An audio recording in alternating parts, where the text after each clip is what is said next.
mimi nakusaidia kama baba yako. Baada ya siku chache tu zilizopita ukaniambia umeota ndoto kuna mtu anataka kukuua. Hata yule pia hakuwa mtu wa kawaida. Mbona kama unanitisha? Usiogope mwanangu, mimi nipo baba yako. Yote hayo mimi nakusaidia.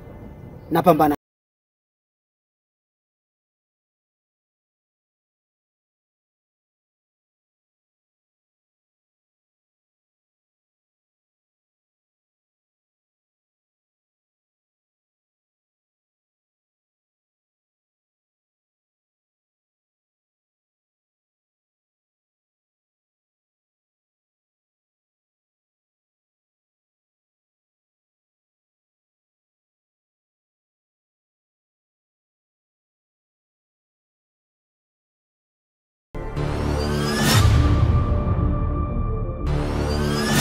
Kuna kitu kibaya kitakachokukuta mwanangu. Sawa? Sasa nimekaa nikafikiri. Nikaona ni bora nikwambie kitu. Esemwe bati. Batu wamu bobo na tabia chimo chache bwacha. Sasa hizo tabia mbaya sitaki zikukute hizo. Nimeona nikusaidie. Nikupe uwezo. Nikupe nguvu. Nitakupa kitu ambacho kitakusaidia wewe na familia yako. Karibuni. Asante mama. Najua mimi sikuwepo, lakini najua mwanangu aliwapokea vizuri. Ndio, ametupokea vizuri kabisa. Yaani kiukweli mama, dada ametupokea vizuri, tumekula, tumeoga, tumebadili nguo. Yaani ama kweli ukiwapata watoto 5 wawili wa hivyo, Mwenyezi Mungu azidi kumbariki na kumlinda. Ni mkarimu, mcheshi. Yaani hadi sasa hivi natamani muona yani tukae tunacheka. Sawa. Mama, sisi ni watoto wa Mzee Ramso. Mzee Rama. Mzee Rama? Unajua kuna muda unaweza kuwa unatembea unafanya mambo yako ushakuwa mkubwa sasa hivi. Huko ambako utakuwa unatembea huko hautakuwa na mimi. Majanga yakikukuta nani atakayekusaidia? Ukipatwa na tatizo shida yoyote ile kikumba huko mbeleni nani atakusaidia? Nimeona ni bora nikupe kitu ambacho kitakusaidia hata ukiolewa utaishi vizuri na familia yako. Utakuwa vizuri kabisa. Sawa binti yangu. Sasa sijui umenisikia au umenielewa? Baba mimi nimekusikia. Umekubali Vizuri sana. Ndio maana nakupendaga sana binti yangu Priska. Unajua katika dunia sasa hivi kuna vijana hususan nyinyi mabinti. Kuna watu wakikaa na wazazi wao, mtu mzima akianza kumwambia nataka nikupe kitu, anafikiri ni uchawi. Mbona mmekuwa? Siku nyingi mama. Karibuni sana wanangu. Asante sana. Asante kabisa. Asante sana. Sasa mama, sisi kama tumefika hapa, tumekuja kumtafuta Mzee Tito. Lakini kutokana na taarifa ambazo tuliweza kuzipewa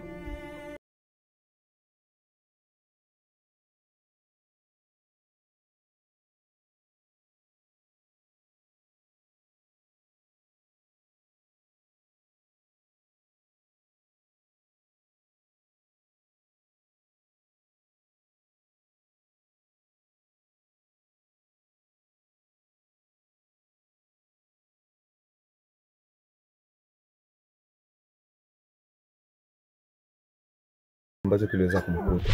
Anafikiri ni mambo mabaya. Kumbe ni vitu ambavyo vitamsaidia katika maisha yake. No. Sasa mimi nimeshukuru kwa sababu umenikubalia kwa urahisi binti yangu. Sawa? Hivyo basi nilikuita ili nikwambie hivyo tu. Lakini hicho kitu nitakupa nacho jioni, sawa? Jioni au kesho natakiwa nikiandae vizuri, nitakuita ili nikupe hicho kitu.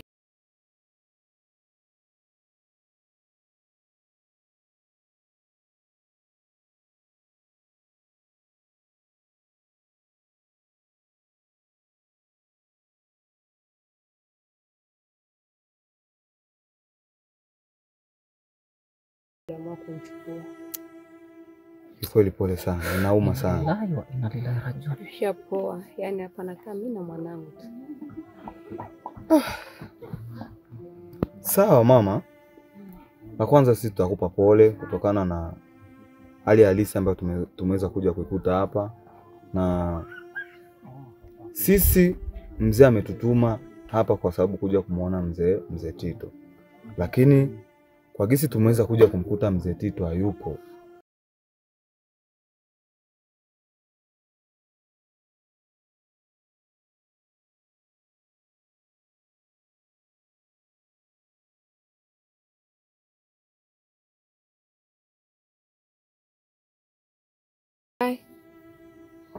Kutokana mtu ambaye tulikuja kumtafuta hapa, bahati mbaya tumemkuta ameshafariki. Lakini hapa ni kwenu? Ndio, tunalielewa sana mama. Hapa ni nyumbani. Basi hamna shida. Tutazidi. Sawa, tutazidi mama. Haya, safari njema. Haya, baki salama.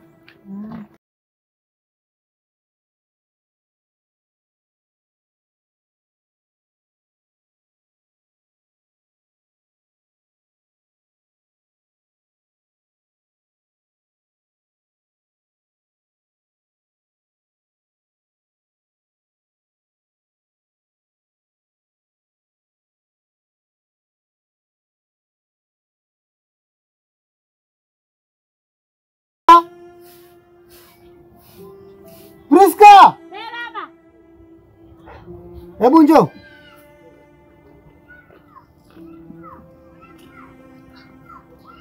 Be,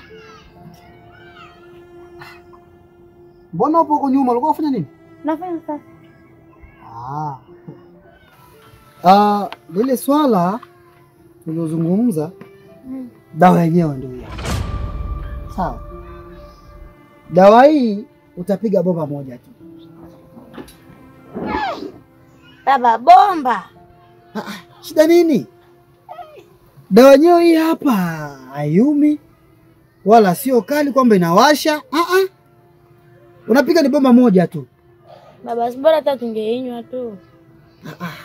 Binti yangu, kuna dawa za kunywa, lakini dawa hii inaomba tu ipite huko tu kwa kupiga bomba.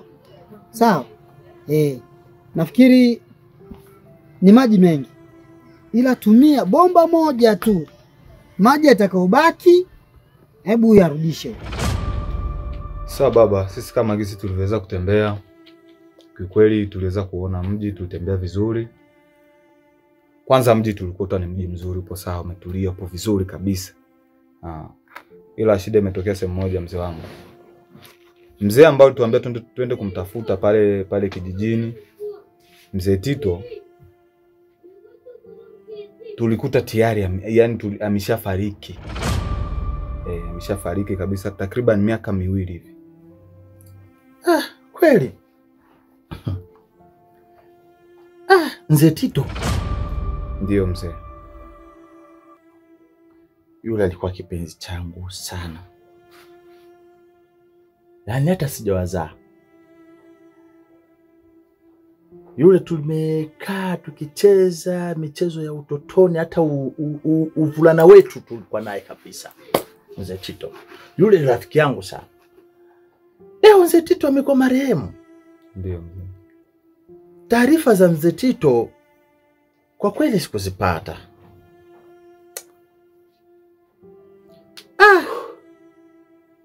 Inasikitisha kabisa. Inna lillahi wa inna ilaihi rajiun. Baba, bomba moja tu. Kabisa. Moja tu. Sawa? Baba. Hebu chukua. Mbona mengi? Asi ndio nakwambia piga bomba moja tu, yatakayobaki arejeshe huku. Sawa? Usiongezi kabisa. Haya baba. Lakini baba, mbona nafanya usafi? Wewe achana na mambo ya usafi. Dawa hiyo ni muhimu katika maisha yako.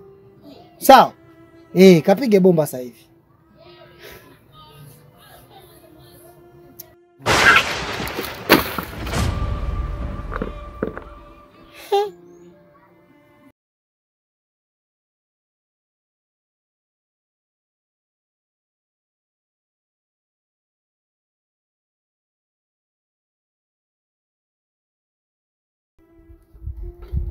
kichwa changu, moyo wangu, mabega yangu. Hey! Baba, bahati mbaya. Bahati mbaya Priska. Hii bahati mbaya. Umeanzaje kumwaga Priska? Hivi unajua thamani ya dawa hii? Unajua nimegharimu shilingi ngapi ili niipate? Maisha yako. Unamwaga. Hivi hapa. Kuna uzito gani kwenye beseni mpaka umwage? Au kuna kisiki gani hapa? Priska. Hey. Yaani watoto wangu. Na mzee. Mimi niliwazaeni huko kwenye kijiji hicho nilichowatumeni. Hicho kijiji ni kijiji kizuri tu, na ndio maana nikawaambieni nendeni mkapaone kwa sababu mlikuja wadogo. Na kule kwa maendeleo ni pazuri tu, kwa sababu najua nyinyi nimewaambieni mwende kule kwa sababu nini? Mlikuwa mlivyotoka hapa na kwenda kule, maana kwamba hamjulikani. Nyinyi mnafika kama wageni, mnatambulika kwamba ni wageni. Lakini mkiwa mmeko pale, mpo nyumbani kwenu, ndiko nikuwazaeni pale. Na maendeleo ya pale natakiwa tuyaweke sisi. Na ndio maana nimewatumeni mfike kwa hiyo mzee Tito. Na mzee Tito kwa kweli ni mambo yanayosikitisha kwa kusikia taarifa kama hizo. Maana yule ndio nilikuwa nimeshasema kwamba kama hata uwekezo wa kuwekeza kule, yeye ndio angekuwa wa kwanza na yeye ndio angewakaribisheni, kwa sababu yule ni baba yenu, ni rafiki yangu mimi. Na ikiwa mmefika, najua kwamba kwa mazingira na kwa hali mlivyotizama, mtazamo wake mmeuonaje pale? Sawa Faza, kimazingira kwa upande wangu mimi. Ama kweli tulichelewa. Kwa sababu nilipapenda mandhari mazuri, pazuri kuwekeza. Yaani sijui kwa upande wa kaka anaweza kasemaje kaka. Mzee, pale ni mji mkubwa sana. Yaani ya tuseme ni sehemu nzuri sana ya kuweza kuweka mazingira au kuweka miradi. Kikweli sepa nimepapenda sana. Nimepapenda kweli kabisa. Sawa wanangu. Na kizani kama mmeona yale mazingira yanafurahisha pale, basi nendeni mweke uwekezaji pale. Baba, mimi nimesikia kama nimepigwa fimbo ndo nikadondoka beseni, bahati mbaya baba, nisamee. Umesikia nini? Baba, nisamee.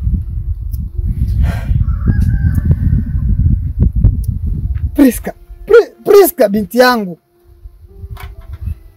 Dawa hii kwa kuipata kabisa niligharimu.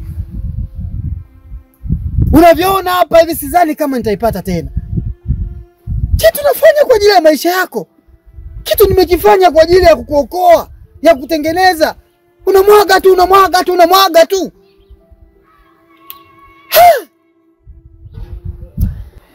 Baba, si utaandaa tu nyingine. Unasema tu kwamba andaa nyingine. Sawa. Sasa najua uwezo wa kupata dawa hii. Sidhani kama nitaupata kwa urahisi. Lakini nitakutengenezea dawa nyingine, style nyingine. Sawa? Ila usije ukafanya upumbavu wako tena huu. Sawa baba, mimi simwagi tena. Ndio mwingine unatakiwa kuwa makini Priska.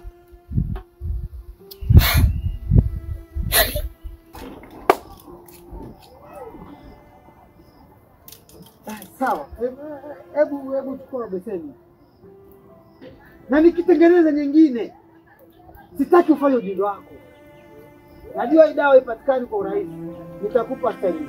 Sawa? Sawa.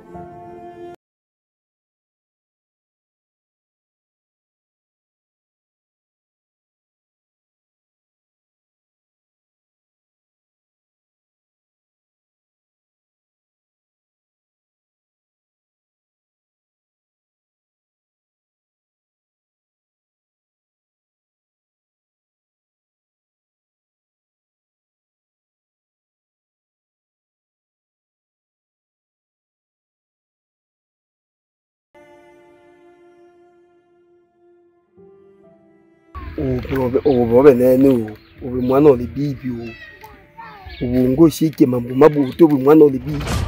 Na mwana bibi tuyajabu sana ube mwana oli bibi ubungiba na buto. Shabe nike kama unaba bibi ole ubu chafu wa soda kabisa. Yani sokyo babo abo ocha nabo ngo wacha no se sokyo ocha. Mwana oli bibi mbono ele mwana ichichi sana. Ibiba na mambo mabute. Umulinganya iba na mambo mabute mwana oli bibi ichichi ngala bibi. Kwa tu no licha tamye yumene nani. Sokyo abo ocha u. Mimi sikuelewi. Hapa mtaani nilikuwa nakuheshimu sana babangu, lakini hayo maneno yako mimi siyaelewi yanamaanisha nini. Yani anwa mtihani wabele waheshimu ile sana. Ndio wabele wambeshimu mambo mabute. We? Hivi ukisema hayo yote unakuwa na maana gani? Nimomaanisha ndi bino ngeli moshanga sana. Ube mwana ole bibi bana bote yani soke bo uchamanga sana. So kwa ubota ubabu uchamanga. Bo boto yana bo ole ube mwana wichi chili bibi yana bo ole. Usedia. Mwana anabitu tibibyo benyo ana bali bibyo.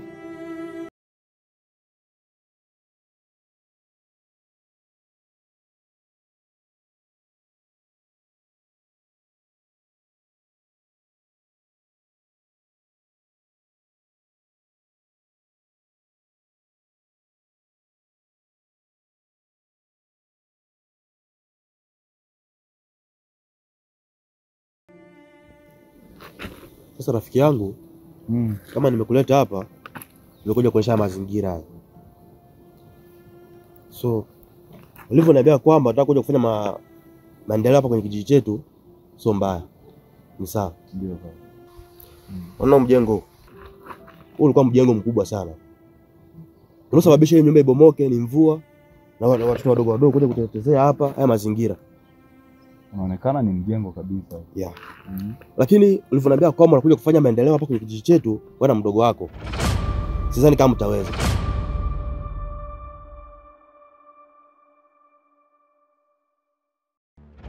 Tunapangilia kuweka hospital, shule, watoto wasome.